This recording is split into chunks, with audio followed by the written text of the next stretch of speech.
I am sleeping with my sister's husband. Before you make your assumptions, I am justified because I, 29F, find myself in a complicated and difficult situation that has strained my relationship with my sister, 31F. I recently slept with her husband, and now she refuses to speak to me. However, I genuinely believe that I am not solely to blame for the fallout, and I need an impartial judgment on whether I am the a-hole in the scenario. Prior to the incident, I noticed some questionable behavior from my brother-in-law, 33M, towards me. Feeling concerned about my sister's well-being, I decided to address the issue with her. However, she dismissed my concerns, leaving me unsure of how to proceed. My sister works as a flight attendant and is gone more than she is at home. My brother-in-law recently lost his job and was feeling depressed. During one of her frequent absences from home, she asked me to keep her husband company. She trusted me and didn't believe the warnings that I gave her before about his behavior towards me, but I saw this as an opportunity to support their marriage and help them rebuild their connection. Unfortunately, as we spent more time together, our bond deepened and we eventually crossed a line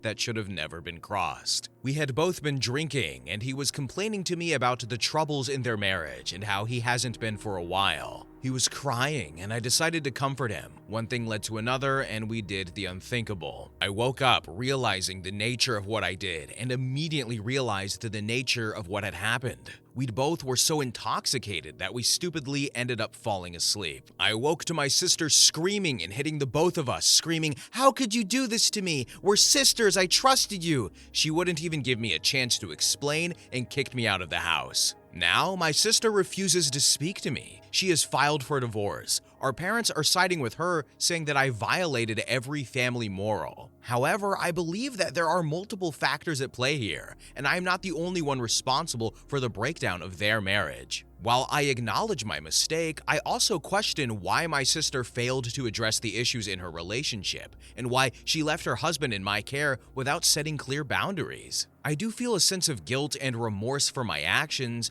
but I also recognize that my sister and her husband had their fair share of problems. It's unfair to place all the blame on me when there were underlying issues that existed long before our involvement. That being said, I understand my sister's anger and hurt. I am willing to accept responsibility for my actions and make amends, but I also believe that it is crucial for her to acknowledge her role in this situation. Rebuilding trust and repairing our relationship will require open and honest communication from both parties. In sharing my story, I hope for an unbiased judgment and guidance on how to navigate this difficult situation. So, am I the a-hole for sleeping with my sister's husband? Update. Okay guys, I get it. You guys have ripped me apart in the comments and yeah, I admit I messed up. After deeply reflecting on my actions and seeking advice from others, I have come to realize the extent of the hurt and damage I caused to my sister. I genuinely regret my behavior and am now fully aware that I was in the wrong.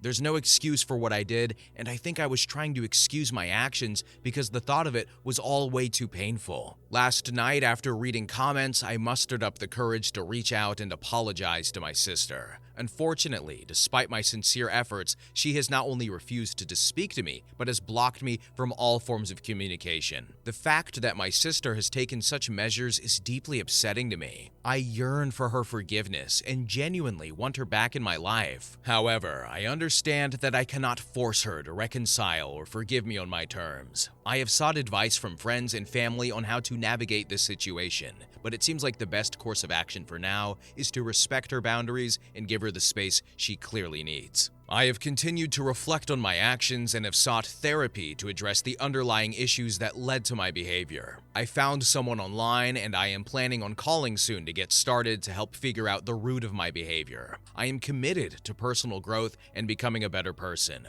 regardless of whether or not my sister chooses to reconnect with me, in which I will never give up trying. I have also reached out to mutual friends and family members, hoping they might act as intermediaries or offer support in bridging the gap between us. However, I understand that they too must respect my sister's boundaries and not get involved in our personal dispute. My ex-brother-in-law has refused to pick up any of my phone calls through all of this. I heard from my mother that he told her I initiated the entire thing and got him drunk, then forced myself onto him, which is the furthest thing from the truth. I can't believe he'd throw me under the bus after I was there for him for so long.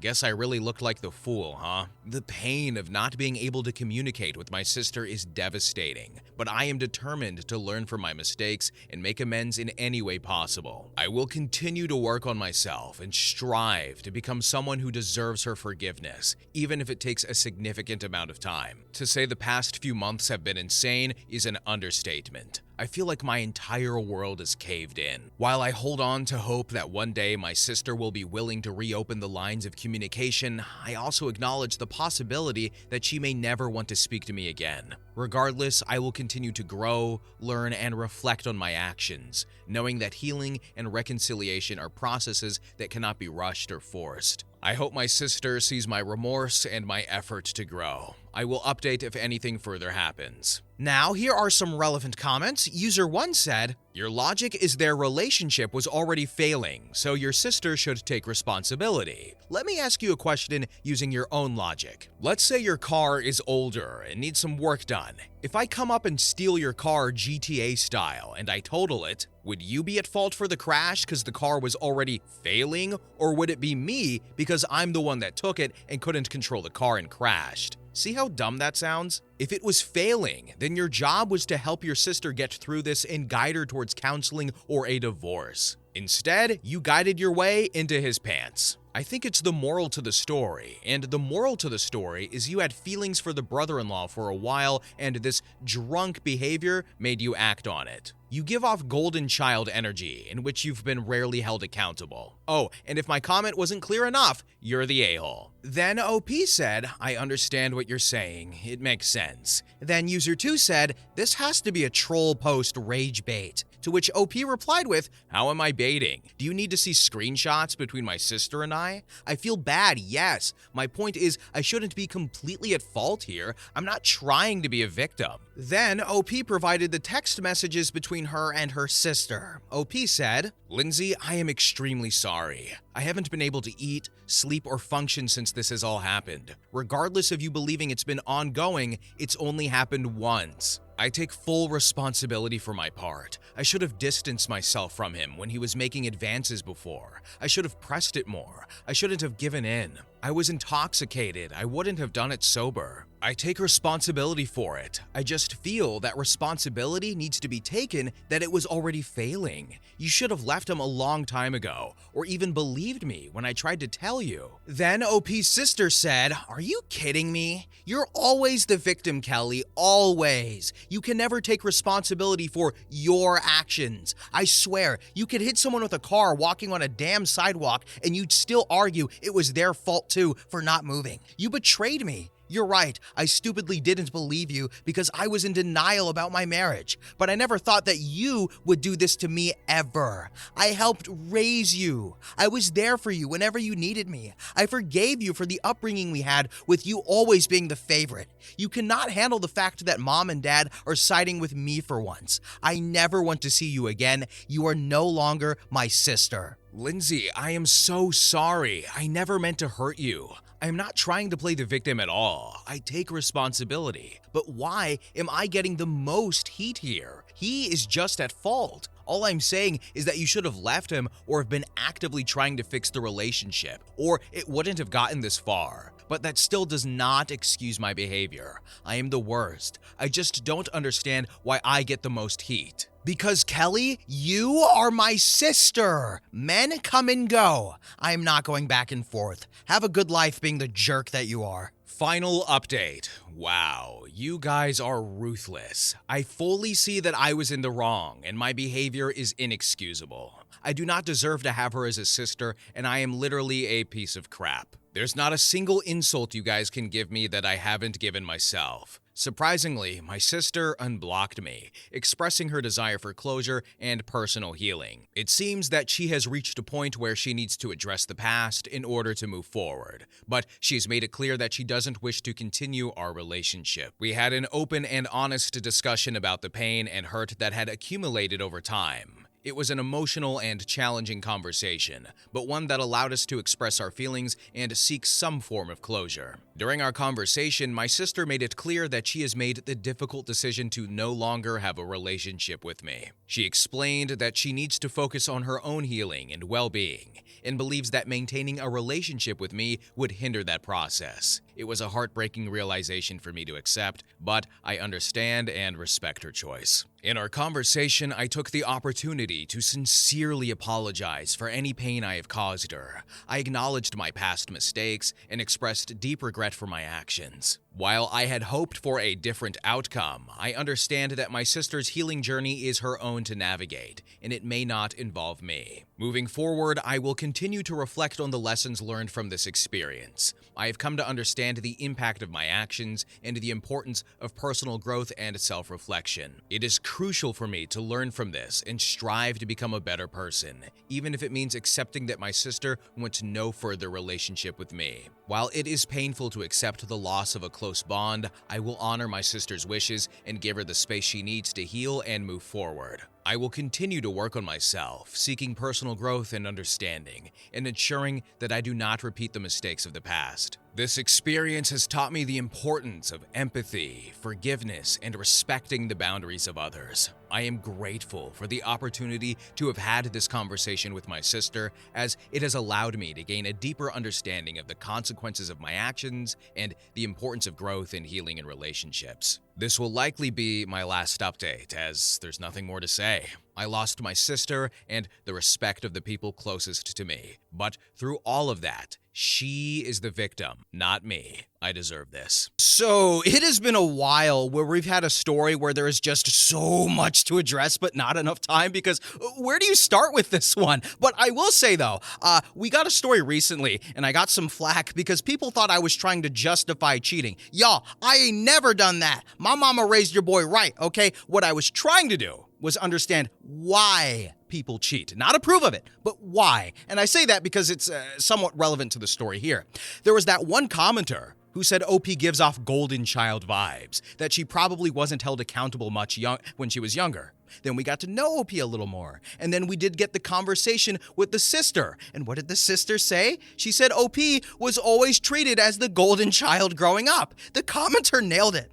But why did OP do that? Because she ain't never been held accountable. She wanted to do it, so she did it without considering others, because she can't spell accountability. And as the sister said, OP couldn't stand the fact that the parents were agreeing with her for once. OP says she's getting help and sees the error of her ways, so I'll give her that. But she says, I don't deserve all the heat. What about him? Girl, don't worry about him. You already know he's getting yelled at. You already know he's getting a divorce, so don't worry about him. Worry about you. But anyway, there's just so much here, guys. Anyway, what do you think? Next story. Story number 2. Am I the a-hole for giving my wife an ultimatum? I, 33M, have been married to my wife, 37F, for 7 years, and we were together for another 3 before that. We also had a daughter, 5F. On the outside, our marriage appears to be perfect. She and I own a nice house with a good school district, have a great kid, and both work full-time. Her job requires her to do some travel and wants her in the office 3 days a week. My job does not pay as well, but I work completely remote and spend a lot of time taking my daughter to soccer or doctor's appointments, as well as keeping up around the house. Before anyone asks, this is not a weight gain issue.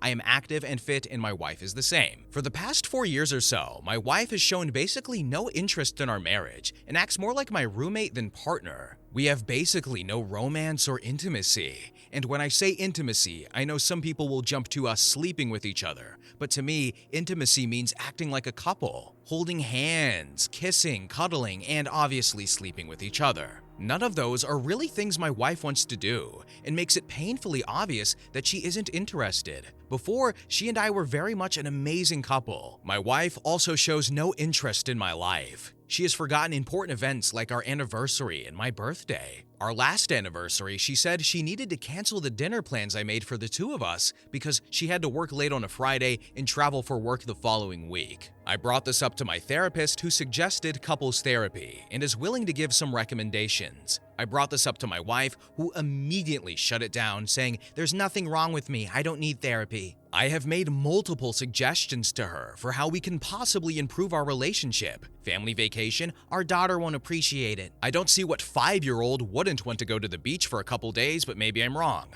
A romantic getaway for just her and I? No, I'm too busy at work. Or, can't we just spend some time together at home? Taking our daughter on a bike ride and going out to lunch on a weekend?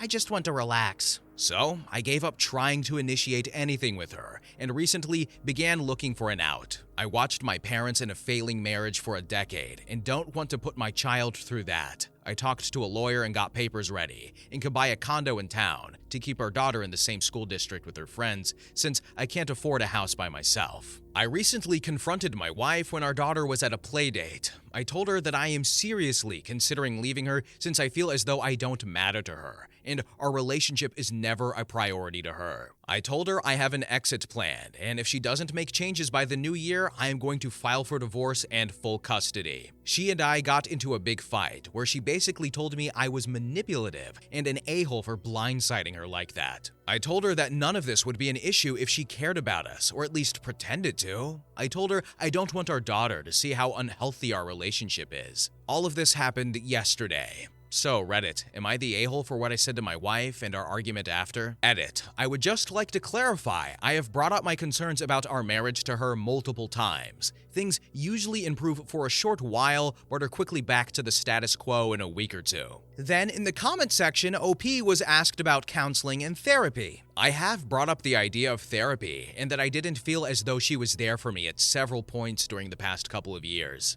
I have tried to get her to at least attempt one session with me, and it is shot down every time. I have told her my feelings several times now, and each time she says she will try harder, and maybe does it for a week or two, then things go back to how they are. OP, could she be having an affair? It's possible she's having an affair, but she does actually go out with her friends a lot. They usually go out and get dinners once a week. Either that or she's meeting the guy at these restaurants. Personally, I don't believe that, since I have friends in that area too, and someone might see her. Then one commenter said, it's one of three things. She's fallen out of love but is sticking around for your kid or financial reasons. 2, she's defined herself as asexual and has no requirements for intimacy. Or 3, she's been using her nights out with the girls as cover for having an affair, hence the complete lack of care or intimacy as she's getting it elsewhere. Then OP replied with, I guess all 3 of those are possible. The first would make sense because she makes way more than I do. The second one is probably what I'm hoping for. It would be the least painful. The third one is probably my worst case, and I really don't want it to be what is happening. I've spent 10 years with her, and having it all thrown away like that is the most depressing thing I can imagine. Then OP clarifies what he does in the marriage. Bills are paid from a joint bank account. Each of us also contributes money to a personal account that we would use for individual expenses, such as a night out. Chores are me doing the majority during the week. I can usually get away from work long enough to vacuum, do laundry, and basic stuff like that during the day. Bigger chores like car maintenance and lawn care are usually my or our weekend projects. OP, is she a bad mother? Why full custody? No, she is not a horrible mother. That part was definitely an overreaction on my part that I should have not said. And then OP's final comment, after reading a lot of the replies and some helpful links someone posted that outline an abusive relationship, I will be speaking to the lawyer first thing tomorrow. I think it's time I did something for myself and my daughter. Update, 13 days later.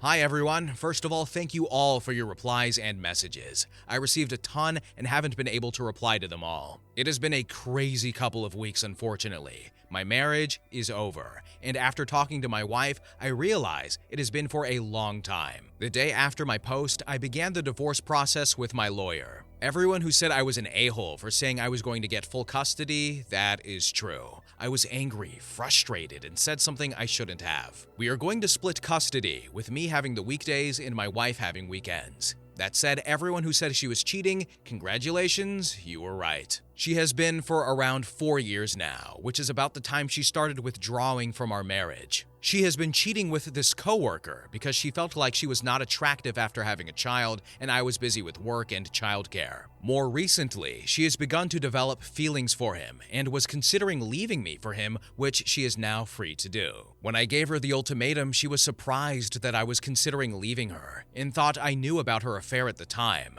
We sat our daughter down and explained that we are splitting up, but we both love her more than anything. My daughter was understandably upset and is having a tough time. I am looking into therapy options for my daughter and told her that she can always tell me how she is feeling. This is the hardest part of everything so far. My wife and I are going to be geographically close. I'm going to be moving into a condo in early January, and my wife is going to be moving in with her coworker about 15 minutes away. With the sale of our house, I will be able to pay off a large portion of my new home. According to the lawyer, we can have everything wrapped up by New Year's if it goes smoothly, but with the holidays, I'll be happy with early January. In the meantime, I'm going to start rebuilding my life. I did not get married with the intention of getting divorced, but here we are. I'm going to work on myself and my relationship with my daughter, starting with a vacation. I am going to surprise her with a trip to Disney this winter. It will be expensive, but I really want to make her happy and create some happy memories. I'm going to miss her on weekends. Maybe one day I'll explain this all to her when she is an appropriate age and we can talk about it more.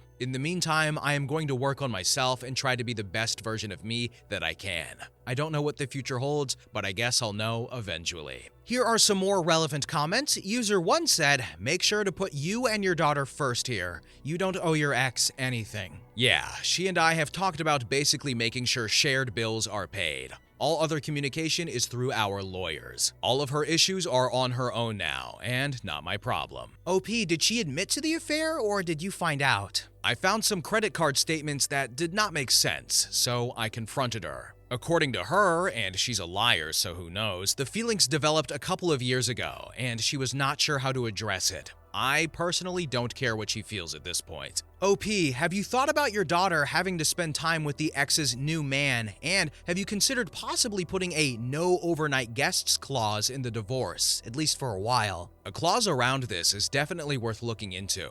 I want my daughter to have as stable of an environment as possible. I will be speaking with my lawyer again on Monday. Thank you for this information. Final update. Hi everyone, I figured I would give one final update. My divorce has been finalized and I feel exhausted and relieved. I am looking forward to starting the next chapter of my life. This was the longest close to 6 months of my life, and I'm happy it's over. I do feel a little empty, but that will pass eventually. My ex-wife dragged parts of it out more than needed, which was frustrating. She ended up finding her own place, which she was not happy about. She is also pregnant, but neither of those are my problem. I have primary custody of our daughter. I get most weeknights and most weekends, plus travel. She and I are both doing well and adjusting to things a little bit. I'm working on myself and still think I have a long way to go. She is talking to a therapist who is helping her work through her emotions, and I tried to make the holidays special for her. I want to thank those of you who recommended support subreddits for infidelity. Reading a lot about similar situations has given me perspective on my situation. If anyone is going through a similar struggle, I understand what you're going through and hope you find the strength to do what you need to do. Then finally, in the comment section, a lot of people wished OP well and thanked him for the update. Thank you.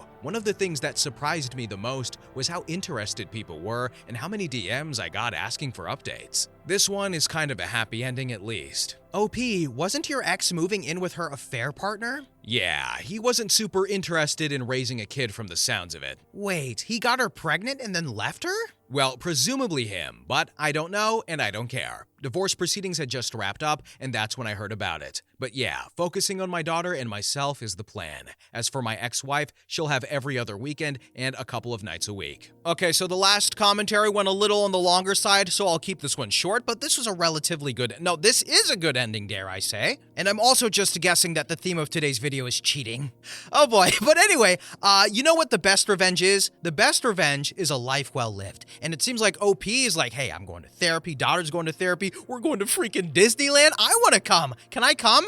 Please? Next story. I'm not going to Disneyland. Story number 3. HR basically said I asked for it. I trained this dude at my work, and things seemed fine enough. He was a good worker, didn't say much, in some custody battle with his kids for his lying baby mama and not letting him see the kids. Mind you, he's got like 4 domestics. They can't all be lies. At any given point, this dude will be laughing and joking and then just turn cold as hell towards me and try to start stuff and just be rude. Complete mood change. His eyes creep me out. They're empty. And then, after he started actually talking about physically ending the life of his baby mom and her boyfriend, it made me super uncomfortable because he said it in the most serious tone. If I don't get what I want, then they're dead. He snapped again for no reason, so I got scared and went to HR. She basically told me that because I was nice and cordial, that perhaps I led him on, and that's why he treated me that way. So I'm just gonna start being a cold-hearted B-word to everyone and see if that works out for me. That way, nobody will get the wrong idea and I won't be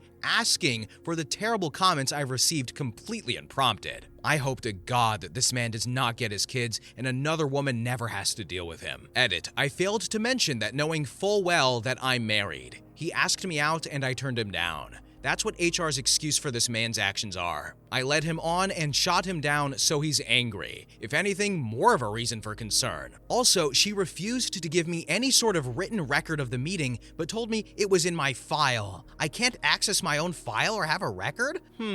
What's in there? Here are some relevant comments. User 1 said, "You need to report this to the authorities like yesterday. That woman needs to be made aware of homicidal threats towards her. It's called a TerraSoft warning." Then OP replied with, "I'm going to be filing a police report this weekend. I don't know what her name is or what court system, but his domestics are public. I can easily just give the police my name and his name and tell him what I know. I don't have a ton in writing." Then user 2 said, "You need to file a police report immediately for both your own safety and for that of his unfortunate ex-girlfriends and children. HR at your company is completely useless. Follow up your conversation with the HR rep via email, in which you summarize your conversation with her and ask her to confirm what she said. That will start a paper trail and could be useful should you choose to sue the company in the future. Be sure to BCC your own personal email address so that you have a copy outside of your work email. And once you receive a response from the HR rep, forward that response to your personal email address as well." Then OP said, "I don't even know who the HR rep is, and asking questions, I'm wondering if they'll even tell me who that person is. I'm going to the police for sure. Even if I don't know who the ex-girlfriend is, he's got a hefty record in the city, so they will be able to figure it out no problem." Then user 3 said, "It's good you're going to the police, definitely. I don't understand how you don't know who the HR rep is though. You don't know who you spoke with? Is it just a huge HR department and you got a random rep? Even if that's the case, I'd recommend finding out the general email for HR at your company and sending the email there." Then OP said, "Oh, I know who I spoke with, just not who would be above her aside from the owners of the company." Then user 3 replied and said, "I'm glad you're going to the police. This seems like a super serious, valid threat. I'd bet my life on the fact that he'd go through with what he is talking about." To which OP replied with, "He had a violation of a protection order like 4 months ago. Looked up his record again.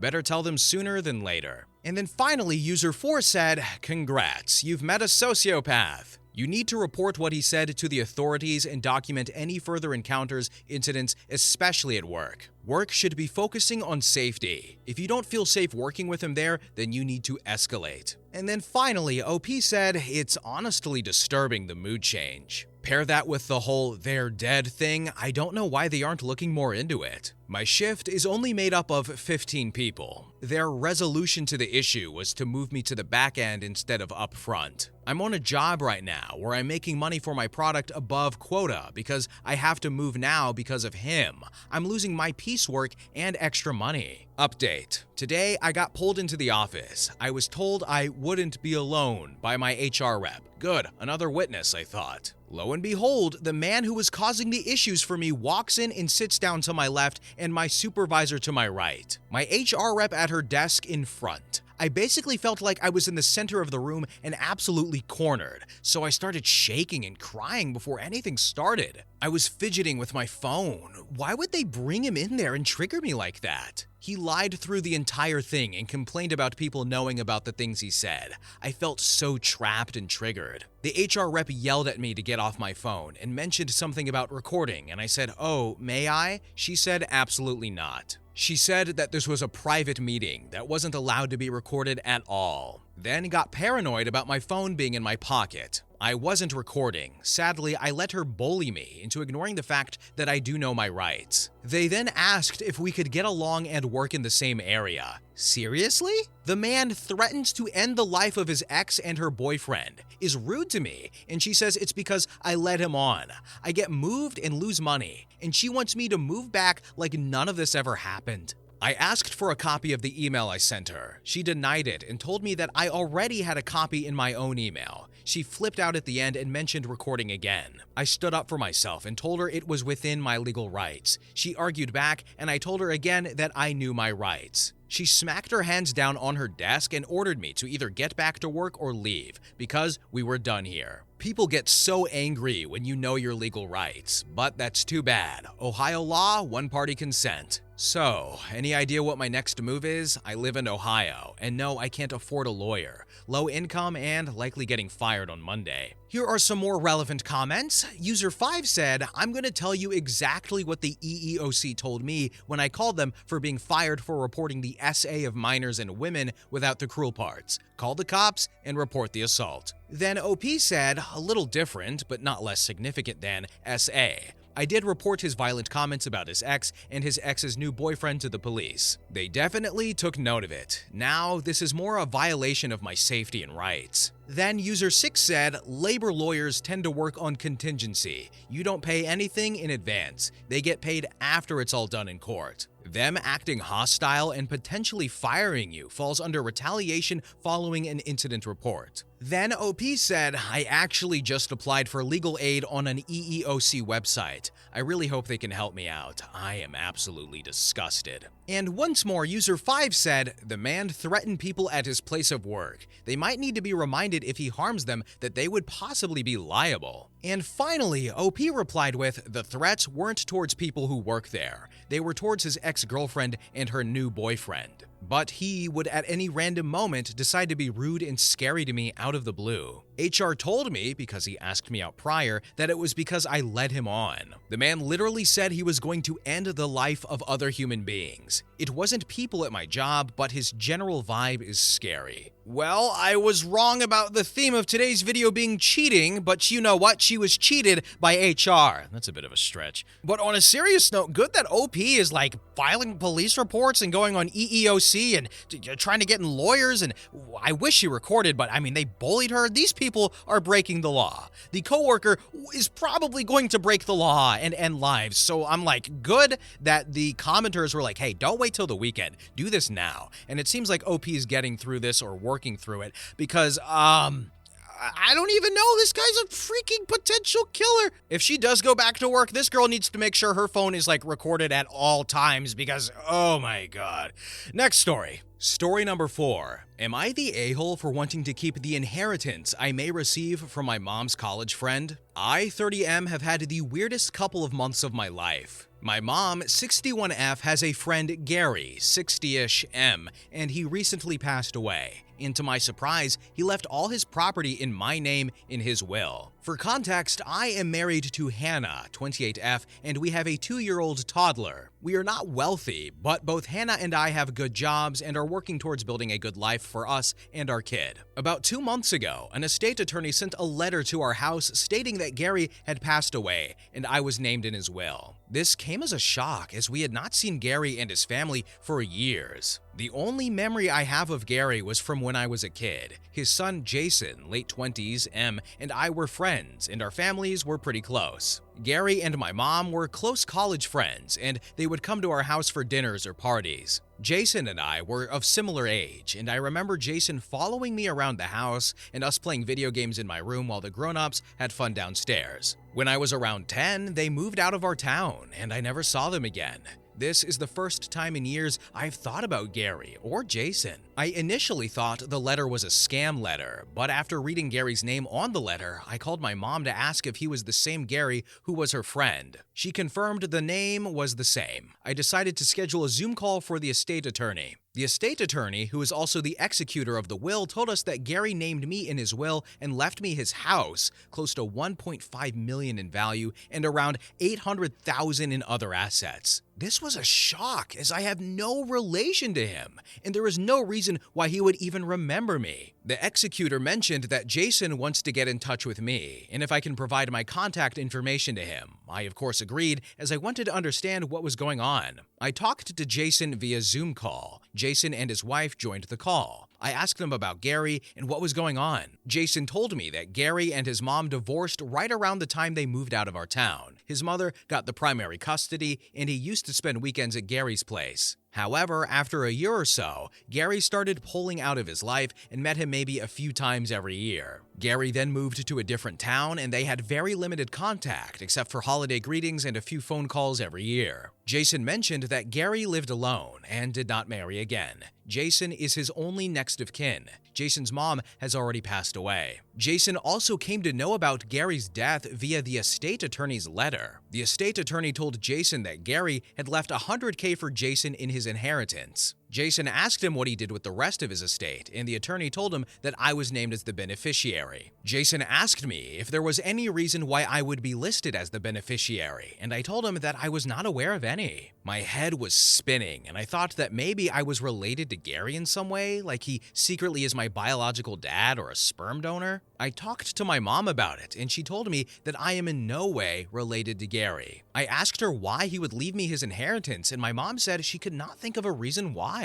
She said that she never dated Gary and they were just good friends from college. She insisted that my dad was my real dad. My dad passed away 3 years ago, hence I cannot do a paternity test. The money is life-changing for me. It will give my family a head start on so many things we want to do. I know Jason plans to challenge the will, as it makes no sense why it should go to me and not his biological son. My mom also feels that I should not accept it, as we had nothing to do with Gary for the last 20 years, and it has to be a mistake why he left me the money. Me and my wife, however, want to claim it as we are the real beneficiaries. We got in touch with the estate attorney, and he said that the will has not changed for several years, and he was one of the witnesses when he added my name. It was not a mistake. But he also does not know why Gary chose to name me. Am I the a-hole to claim close to $2 million in estate from Gary when I hardly knew him? More importantly, is there a way to check if he was my real dad, as he passed away, and my dad is also not around anymore? I am not able to understand why he would give me all the money. Here are some relevant comments. User 1 said, not the a-hole, but I can understand why his son would try and challenge it. Maybe Gary didn't like his son for some reason and wanted to screw him over in some way. Or maybe you meant more to him than you thought you did. Unless he also left you a letter explaining why, it's unlikely that you'll ever know. You could ask Jason if he'd be willing to do a sibling DNA test with you and see if there's a match. User 2 said, not the a-hole. From what you've written, you only have Jason's version of the story of why he and Gary were no longer close. Maybe it was Jason who distanced himself from his father. Maybe Gary tried to reconcile with his son, but Jason ignored every overture Gary made. Maybe Jason isn't Gary's son at all, in which case a sibling DNA test won't clear up any questions of your paternity. You'll likely never know the reason, but clearly Gary wanted you to inherit his house and fortune. Honor his wishes and enjoy your life. Update. I was debating on posting the update for the last week, but you guys helped me a lot to think through the issue and hence wanted to write about why Gary did what he did. I just want to warn everyone that the actual reason is horrible, and I don't mean to trigger anyone. Most of the comments focused on getting a paternity test, and my mind also raced in the same direction when I heard the news. I talked to my mom about it, and she told me that I should not do any such things, as it was insulting to her that I could accuse her of something so horrible. I asked her again and again if she could think of a reason why Gary, who has not talked to me for almost 20 years, would leave me millions of dollars, and she just refused to say anything. I was not going to ask Jason for a sibling DNA test, since he does not owe me anything. He had told me that he has plans to challenge the will and cut contact with me. Since my dad passed away 3 years ago, I was not sure how to get a paternity test. Some of the commenters suggested that I should test someone from my dad's side and see if I share DNA with them. Since my dad's older brother, my uncle, passed away, I decided to ask my cousin, his son, to help me with a DNA test. Over the weekend, when my mom was visiting our house, I told her about my plan. She was extremely angry at me and asked me why I would think of telling our family that I have doubts about my father being my real father. I told her that I had to know what was going on, and it was killing me from inside to know why Gary would leave me so much money. We got into a big argument. My wife tried to calm us down, but in the end, my mom just broke down. She just started sobbing uncontrollably, and my wife signaled me to just shut up and leave the house. I went for a walk to calm down, and when I came back, my mom was sitting on the couch looking just broken. My wife told me to come and sit next to them. My wife told me the truth of what had happened. Gary and my mom grew up together in the same town and went to the same high school and college. They were best friends, but my mom was never interested in Gary romantically. After my mom married my dad, Gary and his wife also moved to the same town as them. They again reconnected, and Gary and my dad also became good friends. Since Jason and I were also of similar age, both the families bonded over that. That is why I remembered Jason always being at my birthday parties and other parties when I was a kid. However, when I was around 9 years old, Gary came to our house to pick something up. My dad was not there at the house, and he tried to make a pass at my mom, and they got into an argument. Gary started becoming more physical and tried to essay my mom. My mom kicked him and was able to run away and lock herself in the room. When she told my dad went and beat Gary up. Gary never filed assault charges because he knew my mom would file SA charges against him. My mom also did not file SA charges, but has never seen Gary's face again since that day. After a few months, they got the news that Gary and his family moved to a different town. I believe that is when Gary and his wife also got divorced. Over the years, my mom never heard from Gary, and he was just a faint childhood memory for me. My mom was horrified when she learned that Gary left all of his estate to me. She wanted to tell me not to take the money from him, but my parents had decided to never tell me about the incident. I was the biggest a-hole and the worst son. The stupid money made me doubt my mom and question her integrity. I can't believe what she must have felt when I kept on talking about paternity tests and trying to get my dad's side of the family involved. Gary giving me all of his estate was just his way of forgiving himself for all the horrible things that he did. However, I was not going to give him the satisfaction. I decided to disclaim the inheritance. I do not want a single penny from him, and I hope that he rots in hell. Edit. I know a lot of you feel $2.5 million is a lot of money. For context, my parents, my mom, are also wealthy, and I am their only son. Also, I value my relationship with my mom